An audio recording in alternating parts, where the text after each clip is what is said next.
Hi, welcome to the Just One End podcast. This is episode 7. My name is Elizabeth Zimmerman, but I go by Liz. I am recording on Sunday, August 13th, which I can't believe it's already August. I'm coming to you from Cochranville, Pennsylvania, where I live with my husband Greg, my 2 children Eric and Tilda, and our dog Millie.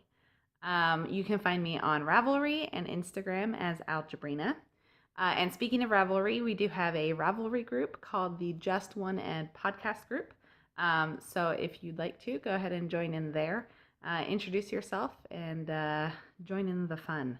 It's not a lot of fun yet because we don't have a lot of people posting yet. But the more people we have in there, the more excitement we can have. So just some personal goings on this week. I am recording weekly so far. I've been enjoying that. I like working on projects with the goal of having something to say the next week. So we'll see how long I stick with it. There's some things coming up that may make my schedule a little bit too busy, but we'll see.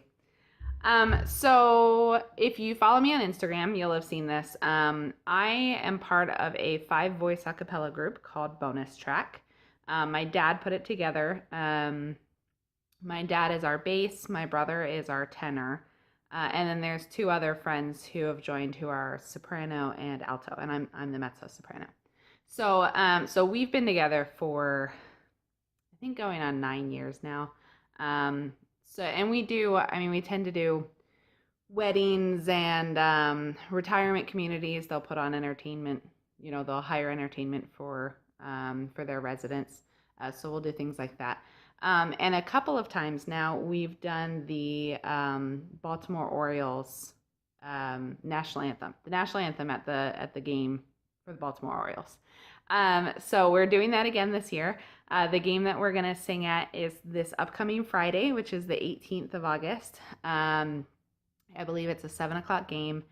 And we are singing the national anthem at the beginning, and then the 3 female voices, of which I am one, we are singing This Land Is Your Land during the 7th inning stretch, which is apparently a Friday game tradition for the Orioles.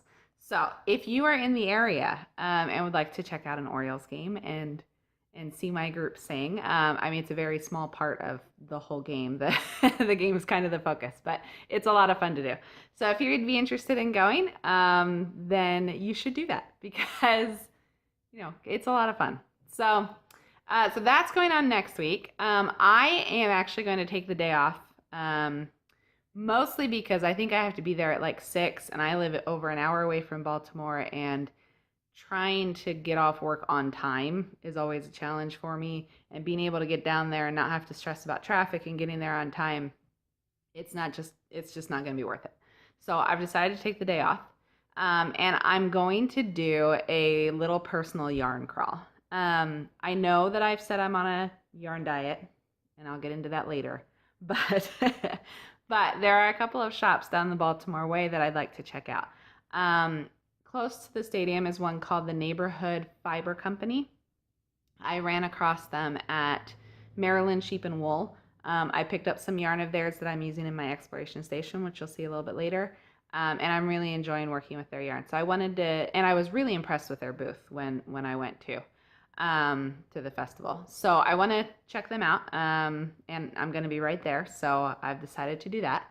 And then on my way down, I'm going to hit a couple others. I'm going to hit Lovely Yarns, which is also in Baltimore. I believe it's in the Hampton. I need to look up whatever the name of the neighborhood is. I don't actually live in Baltimore, so I'm not super familiar with the neighborhoods, but I'm from the Baltimore area, but not actually Baltimore itself. So, but Lovely Yarns, that's one that I'm going to check out. And then I'm also going to check out Woolworks, which is in Baltimore. And they have, I'll get into that later, but I'm going to check out Woolworks too. So those are the 3 yarn stores I'm planning to stop at. They're all kind of along the same major road, so it'll be pretty convenient to just stop in, pick up some yarn, hang out and knit for a while, meet some people in the shops, expand my knitting community friends. I always like to meet other knitters. So I'm planning to do that. That's going to be next Friday. Um, so I've said I'm on a yarn diet. I have done all sorts of justificationing. I have come up with all sorts of justifications for breaking my yarn diet. And the one that has stuck is that I actually looked at the amount of money that we're going to start saving now that my 5-year-old Eric is starting kindergarten in 2 weeks. So, so both of my kids are in daycare full time, which in the States is very, very expensive. Childcare is just pricey. And having 2 kids in daycare, it's a lot of money. So Eric is going to be starting kindergarten, which means he's going to. It's not actually an elementary school. It's called the Primary Learning Center. I think it has grades K through 3. This district's it's not strange. It's just different from what I'm used to. So he'll be going to school starting in 2 weeks, which means that daycare-wise, he's going to go down to just after-school care. Daycare gets out, or not daycare, school gets out at 3 something, and I've still got to work. So, so he is still going to go to after-school care. But the price difference between after-school care only and full-time, which is what he's in now, is significant, like several hundred a month. So I have decided that even if we put the majority of that into savings, because that's our plan is, take the expenditures you're used to, put them all into savings so that you're not just spending more. That some of that can go into a yarn budget. So I've completely justified it away. But so I am purchasing a few more things. I am planning on doing my personal yarn crawl. I'm still trying to be sensible. We do have a lot of things that we want to save for. One of them in particular, I think I'll talk about at the end.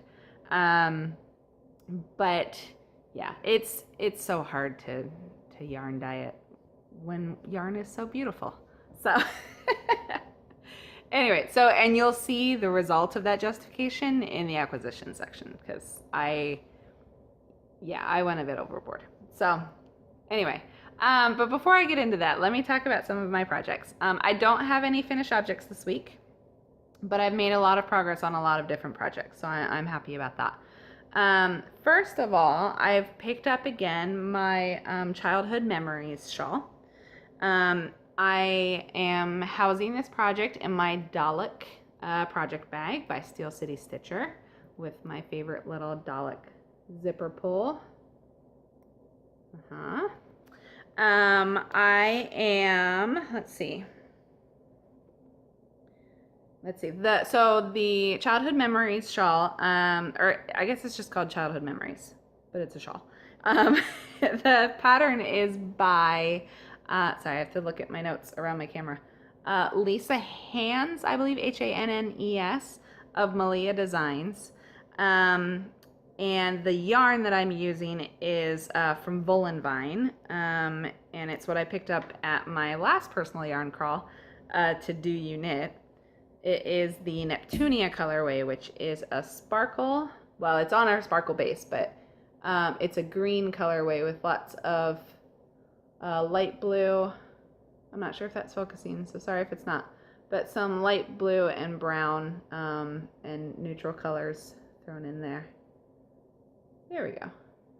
And there's some sparkle. I'm not sure if the sparkle's coming through actually, but it's got gold stellina in it. And the gold stellina I think is a really good complement to the green. But it's very pretty. So I have gotten through the first section. I'll hold it back here, which is the slip stitch garter section. Next up is the lace section. So I have started that. I think I'm on row 3.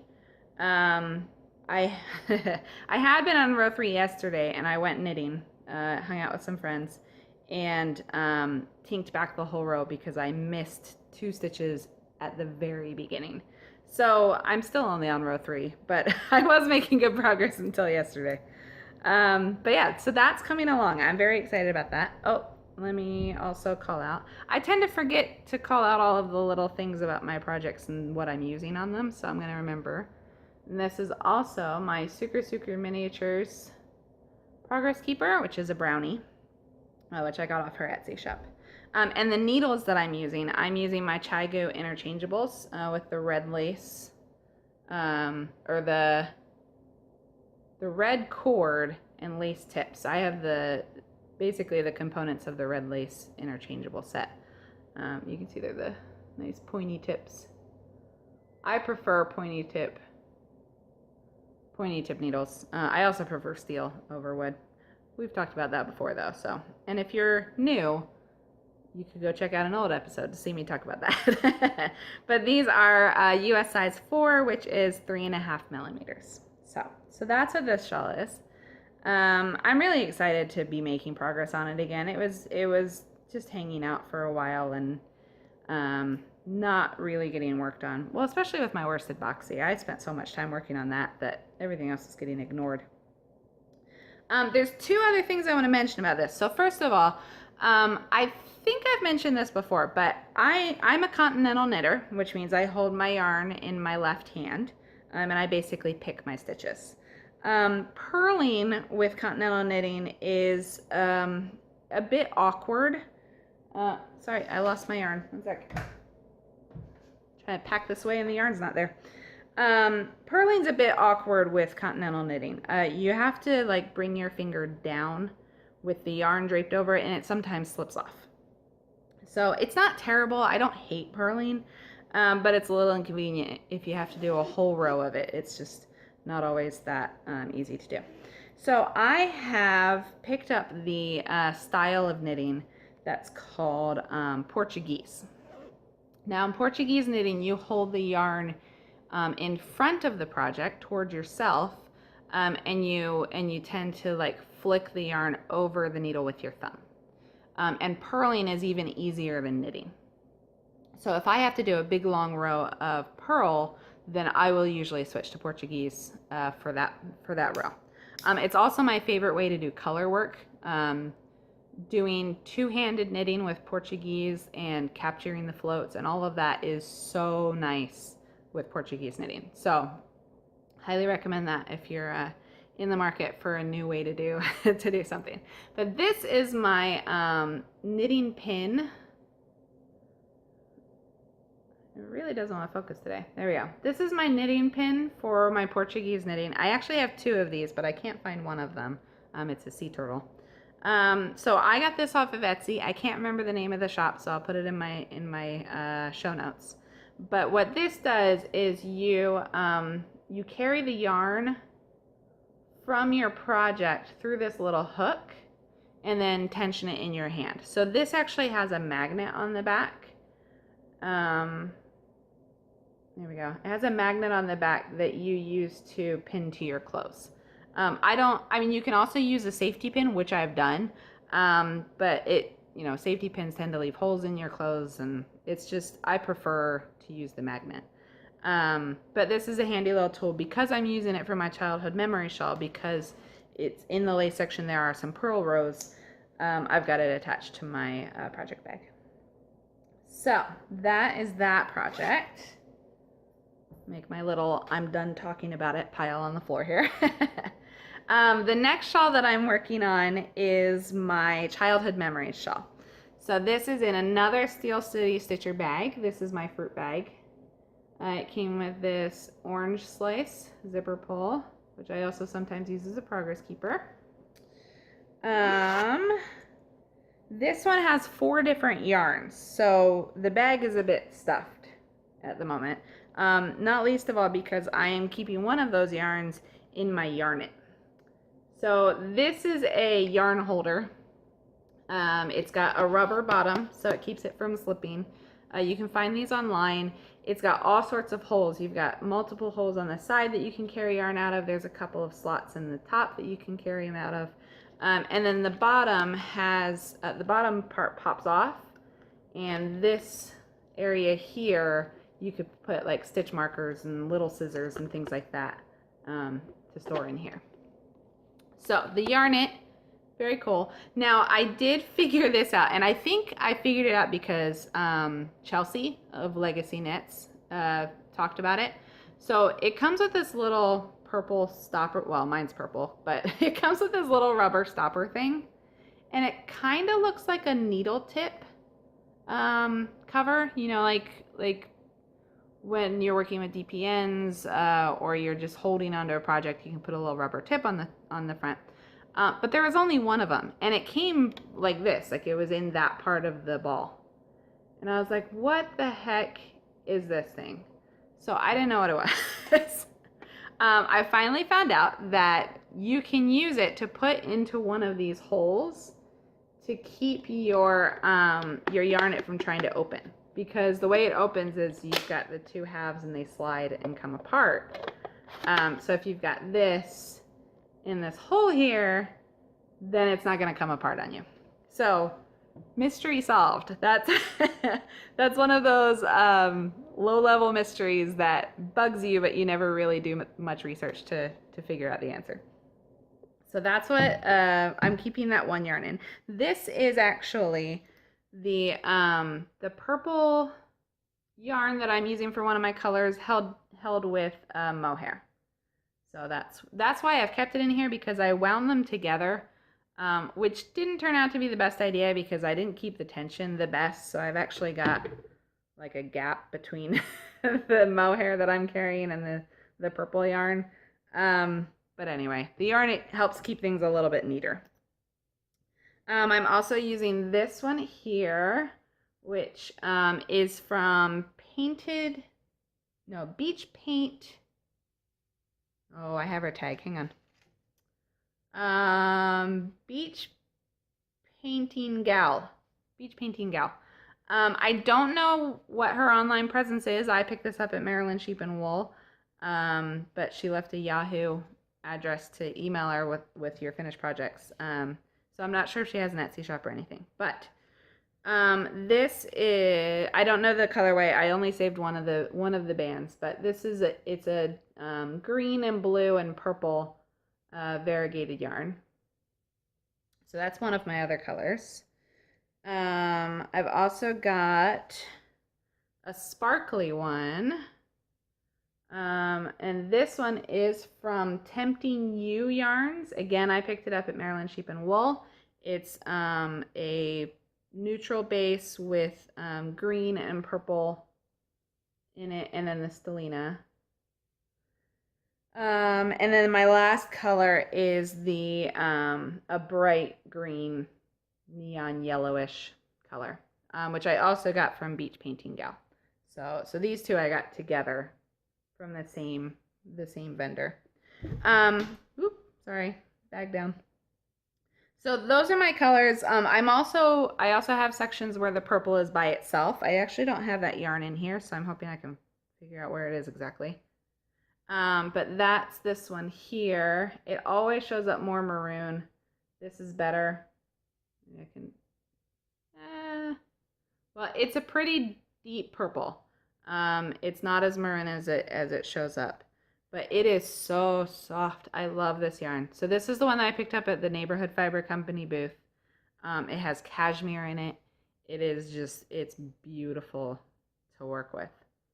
But this is my shawl. So there we go. So I've finished the wedges on the exploration station. You can see I'm using the bright green as my main color throughout, and then they've got the wedges. And then I'm into the brioche section.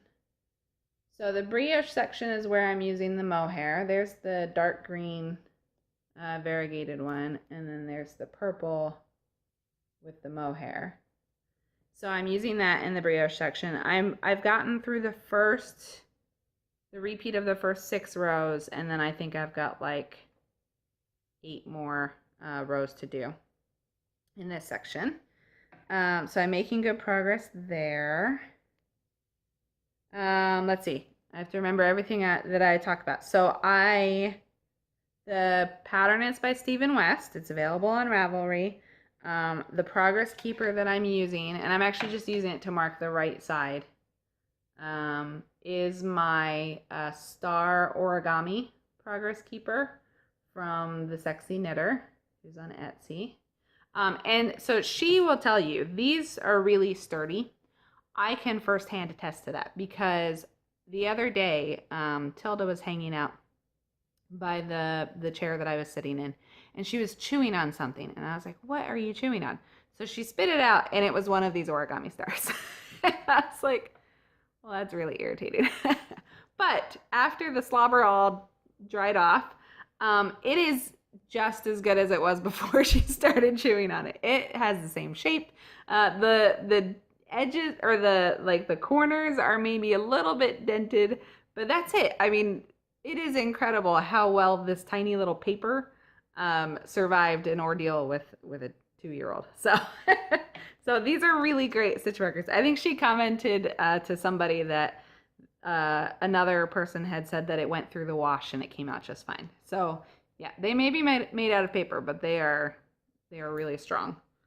So so that is my exploration station. Needle wise, again, I'm using my Chigoos.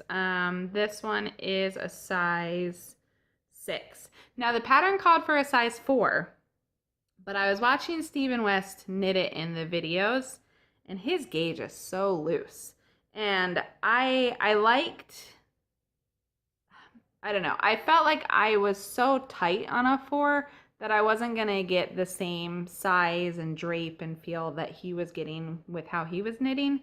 So I decided to go up to a size 6. So I think it's a fairly huge shawl anyway, so that may just make it bigger. But considering there's 4 different skeins of yarns I'm working with, I'm not worried about running out of yarn. And even if I do, you know, I just throw in another color. That doesn't bother me. But yeah, so I'm using a size 6. So we'll see how it turns out. But that is that one. Sorry, I have to pack up all of my bits and pieces. I have also made some progress on my Zadie sweater. So I have to get it. This is the one that fell. So so the Zadie sweater is the knit along that the Grocery Girls did on their Off Our Needles Craftsy videos. Episode, show, whatever you call it. Actually, appropriately, this one is living in my Mrs. Brown's Bags project bag, which is, of course, from Jody of the Grocery Girls.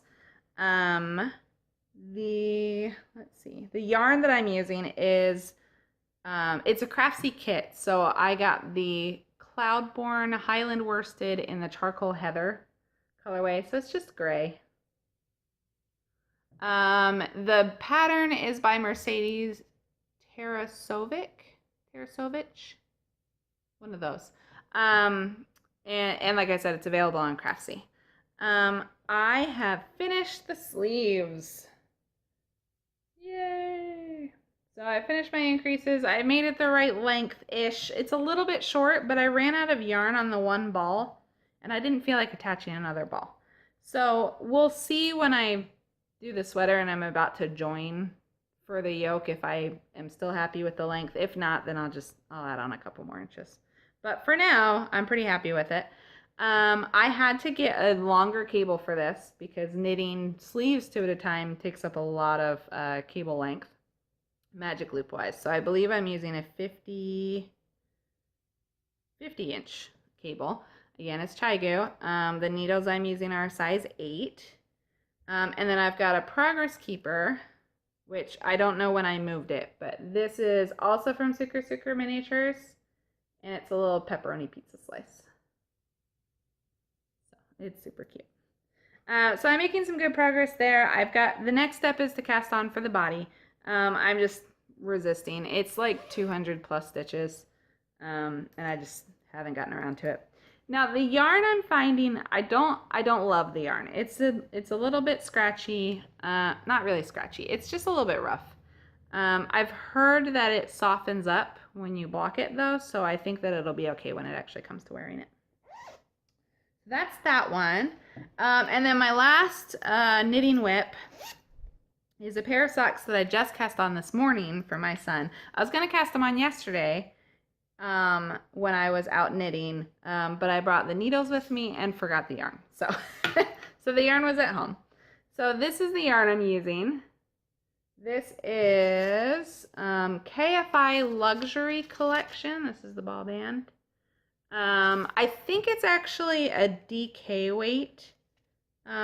Probably maybe a sport weight. I'm terrible at knowing yarn weights if it's not written on the band.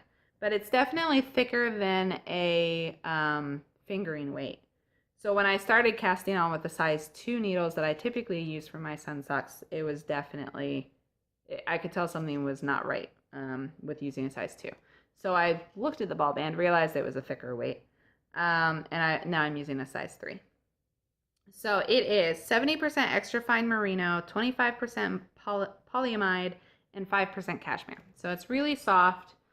It's grays and browns with, oh, it was focused, with a bright blue, and this is like a mint green. I'm not sure if that's showing up as mint green, but that's what that is.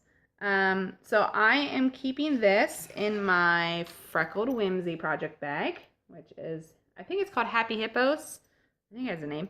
And it's a sock nanny. So this is one that you can like roll down the top and sit it has a good base. So it can just sit on your table. And it's got a cute lining.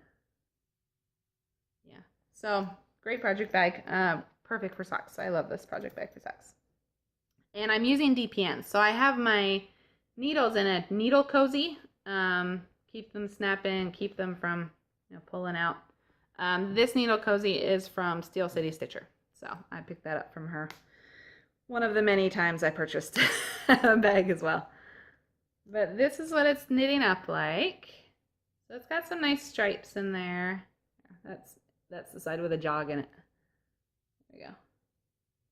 So I am loosely using the Rose City Rollers for Littles pattern. I'm using, it's a heavier weight, so I'm using a size 3. I tried to adjust my stitch count for him. I'm doing 44 stitches, and last time I made him a pair of socks, I did 52. 48 or 52. I don't remember which. So I don't know. We'll see how they go. They don't look like they're going to be incredibly huge on him, but we'll see after I turn the heel when he actually puts them on. And that's the step I'm on, is turning the heel. I just have to get to a point where I can do that with concentrating. The kids are napping now, so if I finish recording before they finish napping, then I'll probably be able to to turn the heel. So we'll see though. Okay. So next up is acquisitions. As I mentioned, I have completely broken my yarn diet. So you know how people will say diets don't work because you deprive yourself, and then when you break, you overindulge. So I'm one of those people. I do the same thing when I diet with food too. I'll be really good for a while, and then I'll like eat a cake. So I ate a cake, yarn-wise. Yesterday, well, okay, so I did some online purchasing. I'm not really going to talk about what they are because they haven't arrived yet. So when they do get here, you'll get to see them. But yesterday I went to Flying Fibers, which is my absolute favorite yarn store. I've talked about it all the time. They're in Landisville, Pennsylvania. I went there mostly just to hang out and knit, but also with the intention of purchasing a few things. So purchase I did. I only got one thing of yarn. So yarn diet wise, I did fine. I bought other things that were not yarn, but I picked up some Quince & Co. This is a chickadee. The colorway is lichen. You can see there. Yeah. Anyway, so it's a green sport weight, I think it is. I am going to use this to make a worm hat, WURM. I saw it on a podcast recently, and I really liked the look of the hat, so I decided I'm going to make that for myself. So I picked up this yarn specifically for that. I have like 3 or 4 projects that I've specifically picked up Quince & Co. for that I haven't actually cast on. So as soon as I finish casting, or as soon as I finish working on one of my whips, I need to cast one of those on. I've got a sweater for myself, I've got this hat for myself, and then I've got a scarf for my husband that I promised him. So one of those has to get on the needle soon. But I purchased that. I also picked up some knit blockers. I already have some and I've used them. If you follow me on Instagram, you'll have seen these in any of my blocking pictures. But I wanted a second box because one just isn't quite enough. It's okay for smaller projects, but when I did my worsted, when I blocked my worsted boxy, it definitely would have helped to have a couple more of them. So if you've seen these before, it's a box with these little things in them that have a bunch of pins. So this is one of the little ones. And then here's what the big ones look like. So these are fantastic for blocking.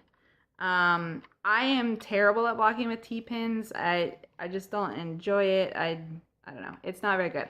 I use these on their own, or I also use them with blocking wires. Blocking wires are great. These are great at, you would just like pull the blocking wire back and put it against the wire. Fantastic. So I got a second set of these so that I have more. And then I also picked up something for my craft room, which, by the way, has not had any progress at all. I'm still sitting in it, surrounded by a disaster of toys that haven't made it down to the base. So someday, eventually, we'll get around to finishing it up, and I'll actually be able to use my craft room as a craft room. But I picked up this poster.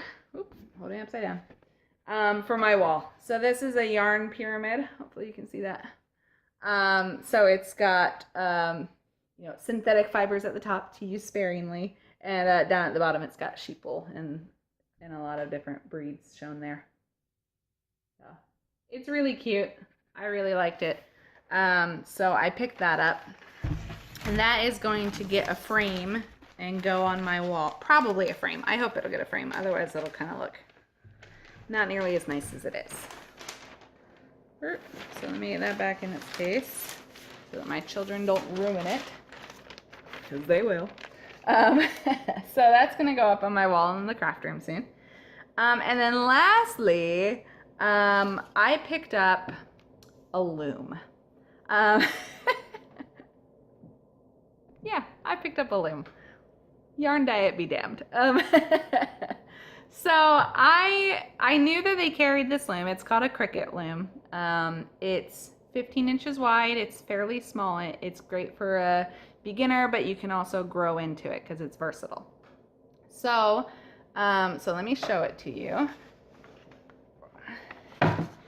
It's really big, so I don't know how well it'll show.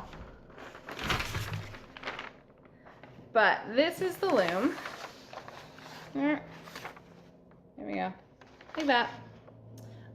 They say you should use it on a table. It's also got some notches that you can rest it up against the table and use while you're sitting down.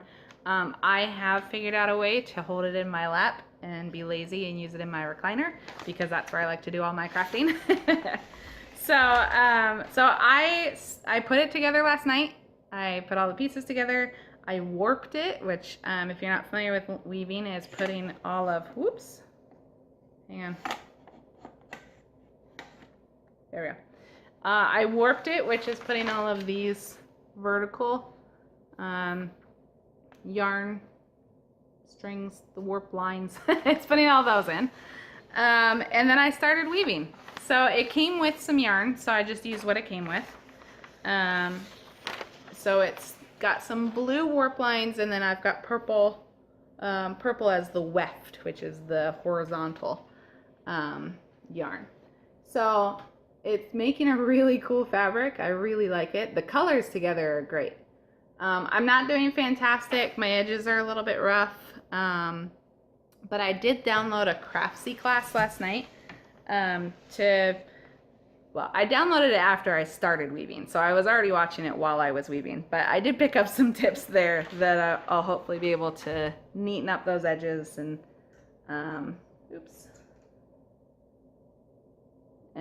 get some best practices and good ideas from there.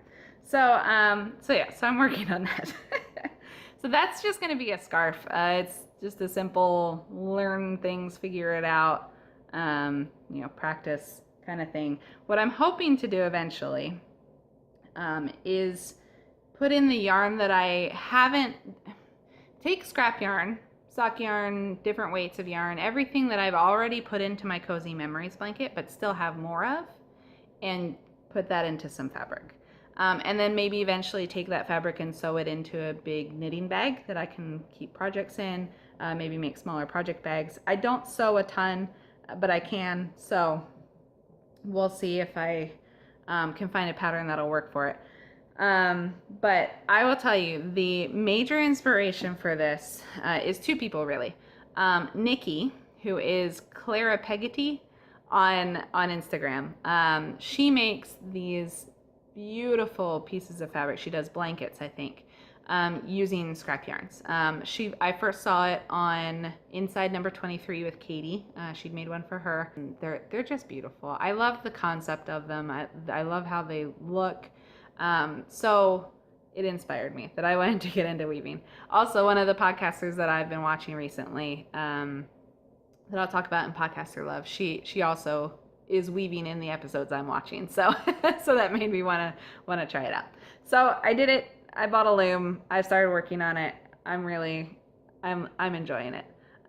So we'll see how far I go with it and what else I pick up with that new craft. I'm excited. Okay, so last section is Podcaster Love. Some of the podcasters that I've been watching, first of all, the one who I've been seeing weaving is Aquila DeHun. Well, that's her Instagram name. Her name is Aquila, and she's in Baltimore, and she does the A Lefty Knitter podcast. I'm watching her old episodes, so I'm only a couple episodes in, but she reached out to me on my podcast, so I found her podcast, and she's local to me, which is always exciting to find someone fairly local. Well, she's in Baltimore, but fairly local enough. It's always fun to connect with people who are close by. But yeah, she's the one who, she got a loom for Christmas in the episode I watched recently, and she's been playing with weaving, and it looked like a lot of fun. So I'm watching her. Also in Baltimore, I'm actually listening to a newer podcast. I think they do episodes every 3 weeks to a month. It is the Misadventures in Knitting, which is Ashley and Tara. They are also in Baltimore. Like I said, they're an audio podcast, so I was listening to them as I was doing some driving yesterday. Caught up on their 4 episodes. They just released a 5th, which I haven't listened to yet, but that'll be next. They both work at Woolworks in Baltimore, which is one of the stores that I want to hit on my personal yarn crawl next on Friday. So I'm hoping that one or both of them will be working that day, so I can meet them and have a little chat. So their podcast is really enjoyable, especially now that they're getting to the later episodes. You can tell they're getting a lot more comfortable with it, getting more chatty, and it's a lot of fun back and forth. So that's a lot of fun to watch or listen to. I'm so used to watching podcasts now. Listen to. Also, Victoria Knits is a podcast that I just saw. I've only watched 1 episode. It was her most recent one. So I don't know if she uses the same format all the time, but she had location shots, like she was standing by all of these lakes and talking about her projects, and she was showing all the wildlife around her, and it was just visually beautiful. I really enjoyed watching her podcast, and just how it was produced and all the different components of it. So that's Victoria Knits.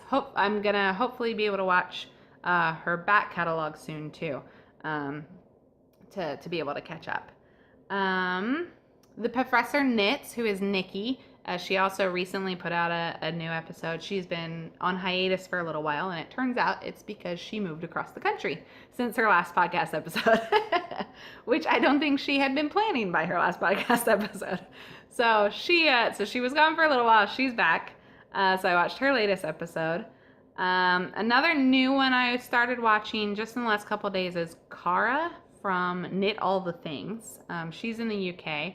I'm watching her earlier episodes still now, which I think are like 2 years old. So I don't know what she's doing currently, but at the time she was a student, and so recording from her dorm, and yeah, so she's a lot of fun to watch. Also, I'm watching the Strings and More podcast, which is Jamie and Shanna on Long Island.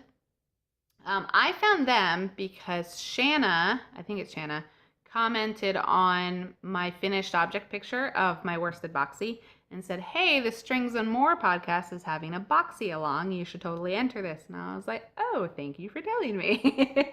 So I went over to their Ravelry page and I entered my boxy, and then I was like, "Oh, well, let's check out this podcast."